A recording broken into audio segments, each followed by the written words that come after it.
पूरी फॉर्म में आ चुका हूं, खड़े होकर सारी केस स्टडीज बना रहा हूं। Freedom fighter Netaji Subhash Chandra Bose, scientist Abdul Kalam पे वीडियो बनाया, बिजनेसमैन सर रतन टाटा पे, पॉलिटिशियन अटल बिहारी वाजपेयी। आज बात करेंगे लौह पुरुष सरदार वल्लभ भाई पटेल। नमस्कार, मैं Vivek Bindra, founder and CEO बड़ा बिजनेस.com। लौह पुरुष पहले होम मिनिस्टर और deputy prime minister, iron man of India बोलते थे उनको, बिस्मार्क ऑफ इंडिया। जर्मनी की कहानी वो बाद में बताता हूं आपको, पहले समझिए उनको आयरन मैन क्यों बोलते थे।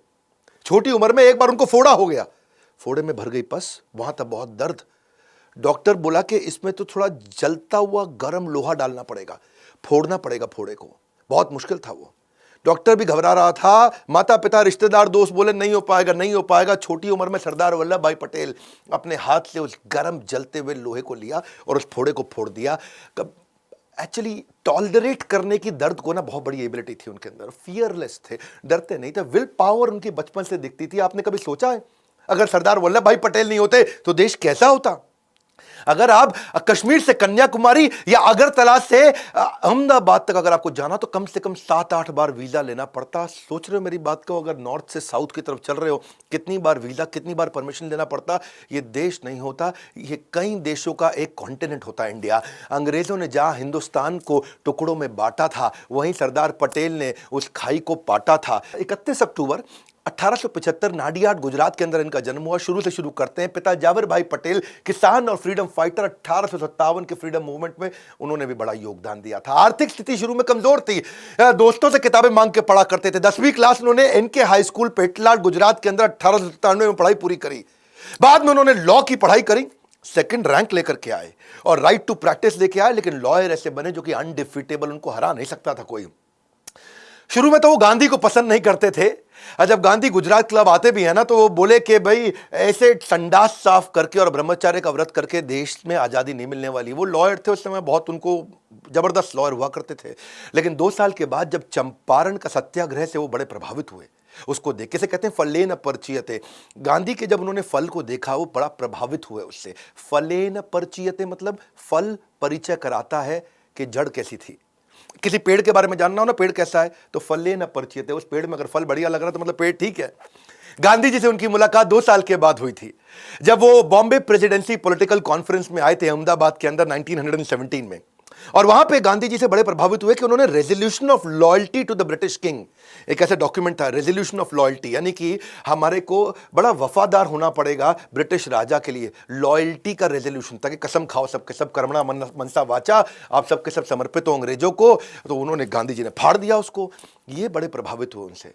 तब उन्होंने वहां से अपना कोट वोट फेंका फाड़ करके और बिल्कुल आग वाग लगा दी, मातृभाषा का प्रयोग करना शुरू किया। बोले पैसा तो बहुत कमा सकता हूं पर आजादी नहीं दिला पाऊंगा। उस दिन से धोती कुर्ता उन्होंने पहन लिया। फिर कई साल उन्होंने गांधी को सहयोग तो किया, पर 1928 में वो मौका आया जब वो एक्चुअल लीडर बन के निकले।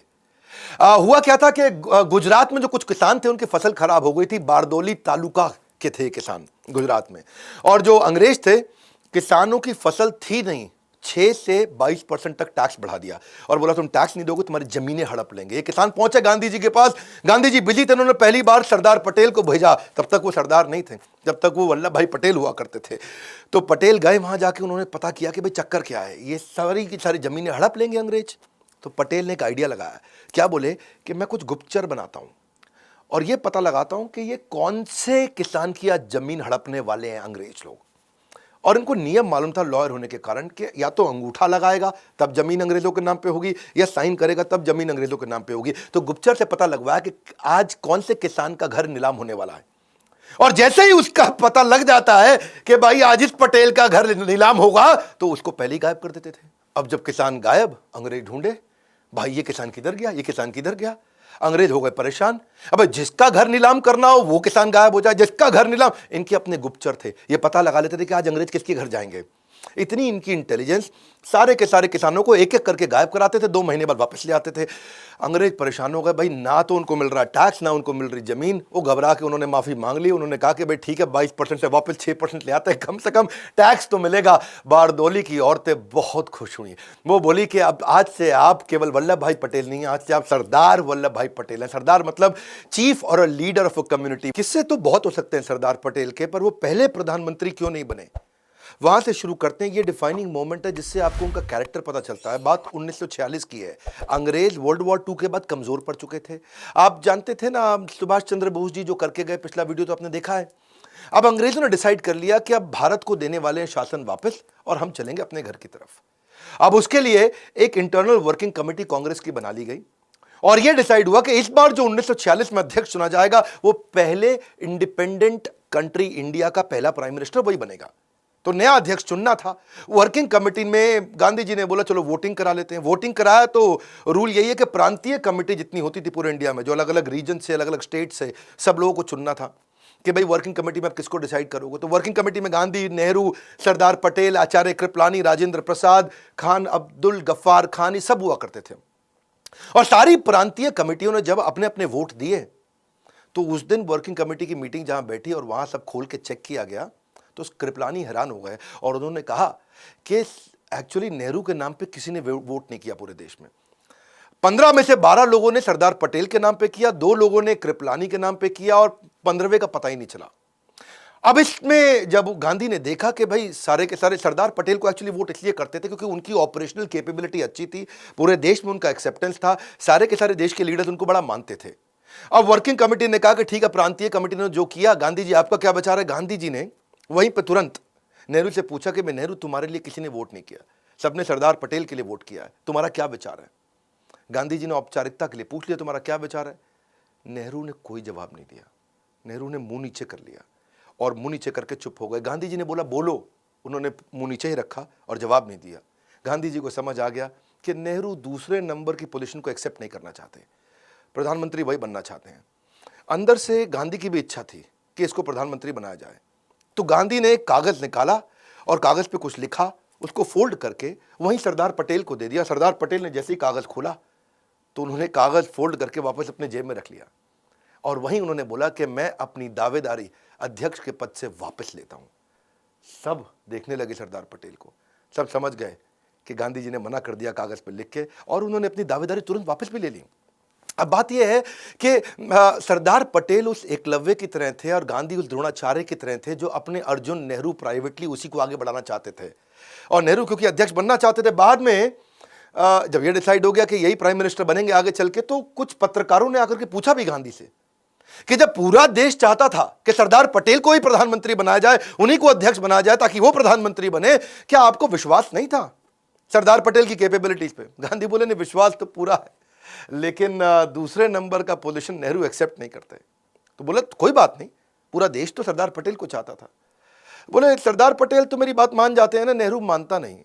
और नेहरू जो है ना, उसके साथ दिक्कत यह, अगर वो नहीं मानता और वो कांग्रेस तोड़ देता तो अंग्रेज उसका बड़ा फायदा उठा लेते हैं। Nehru is the only English man, Nehru ही एक अकेला इंग्लिश मैन है हमारे देश के अंदर जो जाके अंग्रेजों के साथ बातचीत कर लेगा। वो अपना बढ़िया सफारी सूट पहन के, हाथ में पाइप लेके, यहाँ गुलाब का फूल टांग के आगे चलेंगे। एक्चुअली पहले भी 1929 में, 1936 में, 1939 में भी गांधी ने सरदार पटेल को पीछे किया था। तेजस्वी मान अपना खोजते नहीं है, अपनी पैरवी बतलाकर पाते हैं जग में सम्मान, प्रचंड कर्म दिखलाकर। ऐसे थे सेल्फलेस और निस्वार्थ सरदार पटेल। पार्टीशन के समय में माउंटबेटन ने डिसाइड किया कि एक कमेटी बनाते हैं और डिसाइड करते हैं। देखो ये पार्टीशन जो था ना, ये एक ऐसा स्टार्टअप का डीमर्जर हो रहा था, एक तरह से समझो 2 नए देश बनने वाले थे। और जैसे समझो जब हीरो और होंडा अलग हुए तो डिसाइड करना था कि भाई हीरो के पास क्या जाएगा, होंडा के पास क्या जाएगा। वो डीमर्जर हो रहा है। मैन पावर किसके पास जाएगी, कैश इन सरप्लस किसके पास जाएगा, रिजर्व्स किसके पास जाएंगे, लायबिलिटी किसके पास आएगी, प्लांट किसके पास जाएगा, मशीनरी किसके पास जाएगी, जमीनें किसके पास जाएंगी। ऐसे ही माउंटबेटन ने डिसाइड करना था कि मेरे को यहाँ से भारत की तरफ से और पाकिस्तान की तरफ से, दोनों की तरफ से मुझको एक एक लीडर चाहिए इस मीटिंग में जो नेगोशिएट करेगा। पाकिस्तान की तरफ से मोहम्मद अली जिन्ना खुद ही सामने आ गए और मोहम्मद अली जिन्ना छोटी छोटी चीज़ों पे बहुत तंग करते थे। दकियानूसी, रूढ़ीवादी, गांव की चिड़चिड़ी, हर बात पर बहस करने वाली सास की तरह थे। और नेहरू जानते थे कि इतना नेगोशिएट हमारी तरफ से तो खाली सरदार पटेल कर सकते हैं, तो उन्होंने सरदार पटेल को आगे कर दिया। अब हर एक चीज़ पे बहस होने लगी। वो 3 महीने बड़े अजीबोगरीब गए। उन 3 महीनों में पाकिस्तान को उन्होंने बोला कि भाई तुमको आधा आधा कुछ नहीं देंगे, हर चीज का लगभग 80% हमको मिलेगा, 20% तुमको मिलेगा। तुम्हारा क्षेत्रफल भी छोटा है, तुम्हारी पॉपुलेशन भी कम है। और पाकिस्तान को अगर तुम्हें हम इतनी सारी फैसिलिटी दे रहे हैं तो हमारे कर्जे को भी तुम्हारे को अपने ऊपर लेना पड़ेगा। तो ये थे सरदार पटेल, जिन्होंने बड़ा अच्छा नेगोशिएशन कराया कि भाई कैश में सोना चांदी, डाक की टिकटें, पोस्टल रेवेन्यू स्टैंप, ये सब कैसे डिवाइड किए जाएंगे। 400 करोड़ रुपया उस समय भारत के पास हुआ करता था। तो जिन्ना ने बोला कि भाई आधा आधा कर दो, 200 तुम रखो 200 हम रखेंगे। सरदार पटेल बोले नहीं, तुमको 75 करोड़ ही मिलेंगे, क्योंकि तुम्हारी जनसंख्या और खर्च दोनों ही कम है हमसे, तो उसमें से 20 करोड़ तुमको अभी दे देंगे, 55 करोड़ बाद में दे देंगे। जिन्ना चालाक थे, एक मौका भी नहीं छोड़ना चाहते थे। बोले मुझको करेंसी प्रिंटिंग मशीन भी दे दो।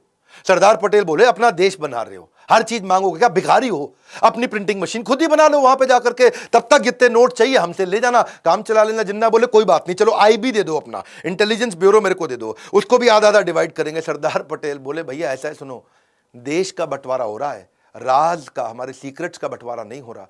क्योंकि जानते थे सरदार पटेल, अगर इंटेलिजेंस ब्यूरो उनको दे देंगे तो ये सारे हमारे इंटेलिजेंस ब्यूरो के राज लेकर के फिर हमको नुकसान करेंगे। माउंटबेटन जो थे वो बोले मेरे पास 2 गाड़ियां हैं, चलो उनको भी रख लो। एक गाड़ी सोने की थी, एक चांदी की थी। तो जिन्ना जो है अपना लाठी घुमाते हुए जा करके सोने की गाड़ी का दरवाजा खोले, उसमें जाके बैठ गए, सोने वाली तो हम ही लेंगे। सरदार पटेल देखिए यार, ये आदमी तो हर चीज में चिढ़ेगा। सरदार पटेल ने बोला नहीं देते तुमको, एक काम करो, चलो टॉस करो, सिक्का उछाल लो, हेड टेल, देखते हैं किसके हाथ में सोने की आती है चांदी की आती है। माउंटबेटन ने सिक्का उछाला और बोला हेड टेल। सरदार पटेल ने बोला हेड, तो वो जीत गए। सोने की गाड़ी भारत को मिल गई, चांदी की उनको मिल गई, भाई पाकिस्तान को। सरदार पटेल जिन्ना को समझ चुके थे। जिन्ना ने बंटवारे के बाद भी तंग किया। सरदार पटेल उनको एक साथ पैसा भी इसीलिए नहीं दे रहे थे कि इनको एक बार में पैसा दूंगा तो ये बाद में मुझको तंग करेगा। तो 75 करोड़ में से खाली 20 ही दिया था। गांधी जी बोले बाकी पैसा उनको दे दो। बंटवारे के बाद उन्होंने देखा कि जब जिन्ना दोबारा से आतंकवाद की सारी हरकतें उन्होंने शुरू कर दी, सरदार पटेल ने बोला अब तो पैसा नहीं दूंगा। गांधी जी बोले ठीक है, मैं अनशन कर लेता हूं। सरदार पटेल समझ रहे थे, गांधी जी बात बात पे अनशन कर रहे थे। वो उनके जाके चरण भी छूते, नहीं नहीं गांधी जी माफ करिए, मैं दे दूंगा, ये हमको भी तंग करेंगे। और सरदार पटेल सरदार भी थे, एकदम बहुत मजबूत भी थे। तो वो एक ऐसे व्यक्ति थे जो सारे माहौल के हिसाब से काम करते थे। कलकत्ता में इन्होंने दोबारा दिक्कतें करी, 5000 लोग वहां मारे गए, हिंदू मुसलमान के झगड़े हो रहे हैं। 7 सितंबर 1947 को उन्होंने एक आदेश दे दिया, दंगाइये को देखते गोली मार दो। हाँ, यहां पे लाहौर को, मैं दिल्ली को एक और लाहौर नहीं बनने दूंगा, क्योंकि वो मानते थे कि एकता ही देश की तकदीर है, और जिसमें एकता नहीं है वो देश तो फकीर है। हजरत निजामुद्दीन में सारे मुसलमानों को जब दिक्कत आई, सरदार पटेल वहां पहुंच गए, बोले सारे मुसलमानों की रक्षा मैं करूंगा। भाई जो हमारे देश को मुसलमान वफादार नहीं हो, भले ही पाकिस्तान चला जाए, पर जो हमारे देश में रहेगा उसकी रक्षा मैं करूंगा। उन दिनों जिस समय जब ट्रेन पाकिस्तान से इंडिया आती थी तो उसमें हिंदुओं की लाशें होती थी, तो उन्होंने अमृतसर से मुसलमानों की लाशें भेजनी शुरू करी। तो सरदार पटेल खुद अमृतसर पहुंच गए कि ये तो वो शहर है जहां हिंदू और सिख और मुसलमानों के खून को जलियांवाला बाग से रंगा गया था। भाई सारे सिखों को ध्यान रखना पड़ेगा। और जाकर के उन्होंने वहां भी बोला कि भाई मुसलमानों को अब नहीं मारेंगे, समूहम सर्वभूतेषु। सरदार पटेल ऐसे व्यक्ति थे जो मुसलमान और हिंदुओं सबकी रक्षा करना चाहते थे। बेसिकली इनके कॉन्ट्रीब्यूशन में जो हिस्सा था ना, वो जो 565 रियासतें इन्होंने जोड़ी, सबको जोड़ करके भारत को अखंड बनाया, जो नेगोशिएशंस किए, वो सरदार पटेल का बहुत बड़ा कंट्रीब्यूशन था। ये साम दाम दंड भेद तीनों चारों किया करते थे। बातचीत की नीति हो गया साम दाम, भाई बातचीत करके 561 रियासतें इन्होंने साथ में कंट्रोल कर ली। जो नहीं माना जूनागढ़, तो वहां जाके भेद कर दिया जूनागढ़ के अंदर। जो बिल्कुल नहीं माना जैसे कि हैदराबाद, वहां जाके उनको दंड दिया। ऐसे व्यक्ति थे सरदार पटेल के, डसते नहीं थे, फन दिखा के डरा देते थे। जोधपुर जूनागढ़ में बड़ी दिक्कत आई। जोधपुर के राजा थे, वो सारी 22 की 22 रियासतें, पूरे राजस्थान की, ग्रेटर राजस्थान की, वो जोधपुर से इन्फ्लुएंस थी, क्योंकि जोधपुर बहुत बड़ा था। और वहां के जो राजा हनवंत सिंह थे, 1947 में वो धौलपुर के महाराज नवाब की मदद से, जो भोपाल वाले थे, उनकी मदद से जाके जिन्ना से मिले और जिन्ना के साथ उन्होंने नेगोशिएशन कर लिया। और जिन्ना ने उनको कन्विंस कर लिया कि भाई तुम, मैं कोरे कागज पे साइन करके दे देता हूं तुमको, महाराज हनवंत सिंह ऑफ जोधपुर, जो तुमको चाहिए मुझसे ले लो। और डिसीजन ये हो गया कि कराची का बंदरगाह की सुविधा दे देंगे आपको, रेलवे के आने जाने की सुविधा दे देंगे, अनाज और शस्त्रों के इंपोर्ट एक्सपोर्ट की पूरी सुविधा दे देंगे। तो इनको इतना कंफर्ट आ गया, बोले हम तो जा रहे हैं पाकिस्तान में। और जोधपुर के इन्फ्लुएंस के चक्कर में राजस्थान की जो बाकी 21 रियासतें थी, वो भी जोधपुर के पीछे पीछे चलती थी। उन्होंने भारत के साथ जुड़ने को मना कर दिया। सरदार पटेल के लिए बहुत दिक्कत आ गई। सरदार पटेल ने जो वीपी मेनन, ये वीपी मेनन पे एक वीडियो बनाना बनता है, बहुत जबरदस्त आदमी थे उनके टाइम के। उन्होंने उसको भेजा कि जाओ भैया तुम जोधपुर के महाराज से जाके मिलो और उनको बोलो इंस्ट्रूमेंट ऑफ एक्सेशन पर साइन कर दो, तुम भारत के साथ ही रहने वाले हो। जाके वहां वीपी मेनन पहुंचे तो जोधपुर के महाराजा ने रिवॉल्वर लगा दी उसके गले पे, बोला तुझको तो खत्म कर दूंगा। बेचारा वीपी मेनन वापस आया, समझ में आया इनको कि भाई सरदार पटेल को सुनने नहीं वाला। तो मैंने बताया ना, ये फन दिखा के डराते थे। इन्होंने जोधपुर के राजा को बोला दिल्ली आओ मुझसे मिलने के लिए। जोधपुर के महाराज जब दिल्ली पहुंचे, हनुमंत सिंह को मिलने के बाद बोले कि तुम्हारे जो पिता है ना, वो मेरे बहुत अच्छे दोस्त थे और तुम्हें मेरी देख रेख में छोड़ के गए हैं। और मेरी बात समझ लो, अगर तुम ऐसे नहीं मानोगे तो पिता के रूप में आकर के ऐसा दंड दे के तुम्हें सुधारूंगा, अकल आ जाएगी तुमको। और उनको, क्योंकि ना इनको मालूम था कि जैसलमेर, बीकानेर, ये सब कोई साथ में नहीं आया और ये पाक के साथ जाके मिल गया। अगर पाकिस्तान के साथ और राजस्थान पाकिस्तान के पास चला जाता तो पूरा राजस्थान मिला के पाकिस्तान दिल्ली के नजदीक आता। और किसी देश की राजधानी अगर बाजू वाले देश के बिल्कुल नजदीक हो तो देश की राजधानी पर खतरा बढ़ जाता है। तो इन्होंने उनको समझाया जोधपुर के राजा को, भाई मेरी बात सुन, तेरे जो जनता है ना वो तेरा साथ नहीं देगी, सारी जनता तेरी हिंदू है और पाकिस्तान के साथ जबरदस्ती जोड़ा तो जनता समेत मैं तेरे खिलाफ खड़ा हो जाऊंगा, खत्म कर दूंगा। तो नतीजा बाद में यही निकला कि इन्होंने साइन कर दिया, बोला ठीक है जी सरदार पटेल जी माफी मांगता हूं, सारी 21 रियासतें इनके साथ वापस आ गई। इधर पूरा राजस्थान कंट्रोल में आया, लेकिन गुजरात का जूनागढ़, वहां हो गई दिक्कत, क्योंकि जूनागढ़ में पॉपुलेशन तो हिंदू की थी, राजा मुसलमान था। वो बोला हम पाकिस्तान से मिलेंगे। बिना लड़े सरदार पटेल ने वीपी मेनन को फिर बोला, जाओ भैया जूनागढ़ पहुंच जाओ, इस बार मैं लड़ूंगा नहीं। बिना लड़े कैसे करेंगे, इसे बोलते हैं कूटनीति। बोला राजा से मत मिलना, जागीरदारों से मिलो। ऊपर राजा है, नीचे जागीरदार हैं छोटे छोटे, उनसे जाके मिलो, उनको जाके भड़का दो और जाकर के क्या बोलो, उनको बोलो कि तुम्हारा मुस्लिम नवाब मुस्लिम मुल्क के चंगुल में तुम सबको फंसवा देगा। तुम सारे हिंदू हो, तुम्हारा नवाब मुसलमान, वो देश मुसलमान, तुम सब फंस जाओगे। जैसे ही ये बोला तो वहां विद्रोह चालू हो गया। सारे जागीरदार राजा को बोलने लगे, मुस्लिम नवाब को, वहां पे हम नहीं जाएंगे पाकिस्तान में। और बिना लड़े इन्होंने क्या बोला कूटनीति से, चलो वोटिंग करा लो। जब वोटिंग कराया गया 1948 के अंदर जूनागढ़ में, तो इंडिया के लिए उनसे पूछा किसको वोट दोगे, इंडिया में रहोगे कि पाकिस्तान में रहोगे। तो 1,19,000 लोगों ने भारत के लिए वोट किया, केवल 91 लोगों ने पाकिस्तान के लिए वोट किया। यहां से जूनागढ़ वापस आया। हैदराबाद में ज्यादा दिक्कत थी, क्योंकि हैदराबाद बड़ा बहुत था, वो इतना बड़ा था, आज का हैदराबाद नहीं है, आंध्र प्रदेश, तेलंगाना, कर्नाटका, मध्य प्रदेश, छत्तीसगढ़ के काफी इलाके हैदराबाद में आते थे। हैदराबाद भारत देश का पेट था, पेट का बन चुका था कैंसर। और जो वो हैदराबाद के निजाम का सलाहकार था वो बहुत पागल आदमी कासिम रिजवी, उसके साथ दिक्कत। 12 जून 1947 को भारत आजाद हुआ नहीं, उसने पहले ही अपने आप को घोषित कर दिया हम आजाद हो चुके हैं। अब कितना सरदार पटेल उनको समझाए, ये उल्टा धमकी दे दे। ये बोले हम सबसे अमीर हैं, सबसे शक्तिशाली हैं, वास्तव में शक्तिशाली थे और हमारे पे कोई कब्जा कर नहीं पाएगा और भारत तुम्हारी क्या औकात, हम सेपरेट देश हो चुके हैं। अच्छा, पटेल युद्ध करना नहीं चाहते थे, क्योंकि वैसे ही इंडिया पाकिस्तान का बहुत जरा टसल चल ही रहा था। और ये, लेकिन हैदराबाद वाले मान नहीं रहे। इन्होंने पाकिस्तान को 20 करोड़ रुपया उधार दे दिया, पाकिस्तान को और एम्पावर किए जा रहे थे, और ताकि पाकिस्तान कश्मीर में लड़ने के लिए भारत के खिलाफ हथियार खरीद सके। हिंदुओं का बलात्कार कर रहे, हत्या कर रहे, लूटपाट कर रहे। तो हैदराबाद एक ऐसा कैंसर था। अच्छा, इन्होंने कई डिस्कशन कर ली वहां निजाम के साथ में, और कई बार उन्होंने अग्रीमेंट ब्रेक कर दिया। आखिरी बार बोला सरदार पटेल ने, खत भेज रहा हूं तुमको, आखिरी मौका दिया जा रहा है। निजाम जब नहीं माने, पटेल ने सैन्य कार्रवाई का आदेश दिया। 5 दिन लड़ाई हुई, 5 दिन में हैदराबाद की फौज ने घुटने टेक दिए। हैदराबाद पूरे देश के अंदर वापस आकर के मिल दिया।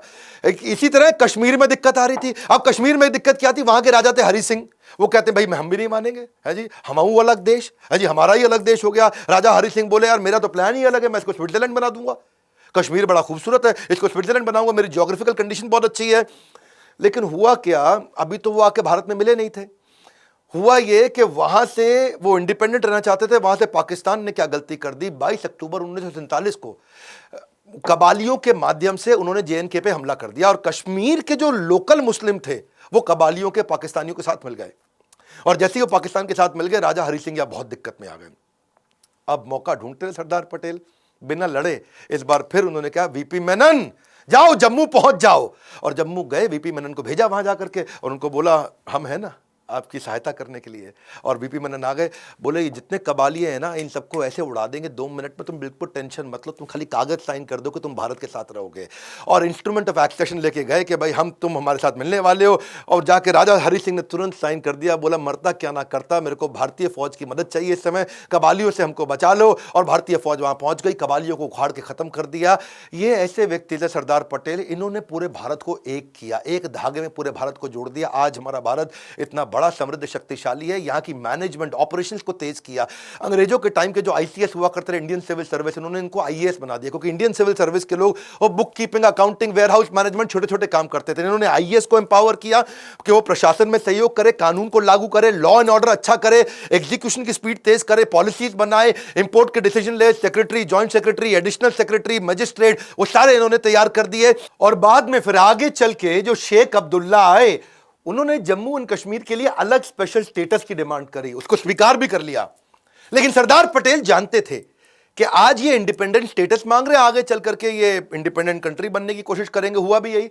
सरदार पटेल ने उस समय में आर्टिकल 370 में एक मामूली सा बदलाव कर दिया, छोटा सा बदलाव। और क्या लिखा? संसद जब चाहे राष्ट्रपति के अप्रूवल से धारा 370 को खत्म कर सकती है। आज हमारी सरकार ने उसी का फायदा उठा करके जम्मू कश्मीर को पूर्ण रूप से भारत में मिला लिया है। ये पैटर्न बेस्ड प्रेडिक्शंस कर लेते थे। चाइना के बारे में शुरू से समझ रहे थे। विदेश मंत्रालय सरदार पटेल के पास नहीं था, नेहरू के पास था।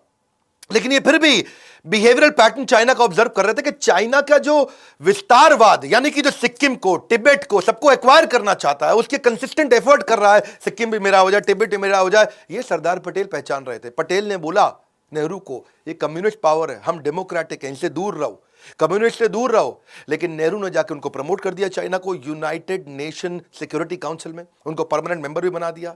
आगे चल के वही हुआ, 1950 में चाइना ने तिब्बत पे भी अटैक किया, हजारों लोगों की क्रूर तरीके से हत्या करी, औरतों का बलात्कार किया, बच्चियों का बलात्कार किया, महिलाओं की ब्रेस्ट काट दी उन्होंने तिब्बत के अंदर, 22 धर्म गुरुओं को अरेस्ट करके उनको यातनाएं दी। पटेल पैटर्न बेस्ड प्रेडिक्शन समझते थे, ये उनकी इंटेलिजेंस थी। 1962 में फिर से चीन ने हमारे पंचशील समझौते को तोड़ा और अक्साई चीन को उन्होंने आके अपने कब्जे में कर लिया। आज भी वो अरुणाचल प्रदेश, लद्दाख, इस सबको अपने कब्जे में तो लेना चाहता है। चाइना क्या कर रहा है? आज वीटो पावर का इस्तेमाल कर रहा है इंटरनेशनल लेवल पे हमारे खिलाफ। UNSC, United nation security council में हमारे को वीटो पावर ना मिल जाए, उसके लिए वो लगातार काम कर रहा है। जैशे मोहम्मद के फाउंडर जो है मसूद अजहर, उसको इंटरनेशनल टेररिस्ट घोषित नहीं करने दे रहा। कश्मीर के मुद्दे में पाकिस्तान का फेवर कर रहा है। बहरहाल एक युग का अंत हुआ। मुंबई के बिरला हाउस में 15 दिसंबर 1950 को आपका देहांत हुआ, आपका देह अंत हुआ, आत्मा का अंत नहीं। आत्मा आज भी हमारे देश में बसती है। लंबी बीमारी के बाद दिल का दौरा पड़ने से सरदार पटेल हमारे बीच में नहीं रहे। देश के पहले राष्ट्रपति राजेंद्र प्रसाद का कहना है कि जब इंसान अपने पद से नहीं बल्कि अपने काम से प्यार करता है, वही सरदार पटेल बन पाता है। 31 अक्टूबर को उनके जन्मदिन को एकता दिवस के रूप में मनाया जाता है। जैसा सरदार पटेल चाहते थे कि भारत समृद्ध बने, वही इच्छा आज हमने भी बिल्ड करी है कि भारत समृद्ध और एम्पावर्ड बने। आज इस समय अस्त्र शस्त्र का समय नहीं रहा है। आज एजुकेशन, एंटरप्रेन्योरशिप और इकोनॉमी के दम पे देश मजबूत होता है और दुनिया से लड़ता है। आज वर्ल्ड वॉर टेक्नोलॉजी और इकोनॉमी के बेस पे चलती है और वही हम चाहते हैं कि एजुकेशन, एंटरप्रेन्योरशिप और इकोनॉमी को बढ़ाने के लिए एवरीथिंग अबाउट एंटरप्रेन्योरशिप, एवरीथिंग, सब कुछ हमने सारे देश के पावरफुल बिलियनियर प्रोफेसर्स के साथ आपको दिया है। आप फोन करिए बोर्ड लाइन नंबर पे, पता करिए। एवरीथिंग अबाउट एंटरप्रेन्योरशिप इतना अफोर्डेबल हो गया है कि आप आज वास्तव में हमारे कंटेंट को कोई बीट नहीं कर पा रहा है। जो आकर के हमारी ऐप पे कंटेंट कंज्यूम कर रहा है, गेम चेंज कर रहा है। बहरहाल फ्री वीडियोस में फिर भी देता रहूंगा। कौन सी स्पोर्ट्स पर्सनालिटी पे, आप मैरी कॉम पे, सचिन तेंदुलकर पे इनका जन्मदिन आने वाला है, या इंटरनेशनल पर्सनालिटीज पे Warren Buffett, Steve jobs, Bharat में कई व्यापारी बहुत बड़े हैं, अंबानी है, राधाकृष्ण दमानी है, आनंद महिंद्रा है, लक्ष्मी मित्तल है, उदय कोटक है। किसके विषय में आप वीडियो देखना चाहते हैं? कमेंट बॉक्स ये आपका है, ये आपके लिए है। मैं हजारों कमेंट्स चाहता हूं, जिसके ऊपर ज्यादा लाइक्स आए, जिस पे ज्यादा वोट आए, मैं उसी के ऊपर नेक्स्ट वीडियो बनाऊंगा। खड़े होकर पूरी एनर्जी के साथ आ चुका हूं। सरदार पटेल के इस वीडियो को पूरे देश में फैलाइए, अपने बच्चों को जरूर दिखाइए, अपने एम्प्लॉयज को दिखाइए। ऐसे थे सरदार पटेल जो अकेले अपने विजनरी दम पे पूरे भारत को आज एक किया। आज इतने वीजा ना लेने पड़ते हमको कश्मीर से कन्याकुमारी, हमें अहमदाबाद से अगरतला, अगर सरदार पटेल ना होते। हमारे साथ जुड़े रहने के लिए, इस वीडियो को शेयर करने के लिए मेहनत करता हूं, बहुत मेहनत करता हूं। लाइक करके थोड़ा सा उत्साह बढ़ाने के लिए आप सबका हृदय की गहराइयों से प्रेम पूर्वक बहुत बहुत धन्यवाद।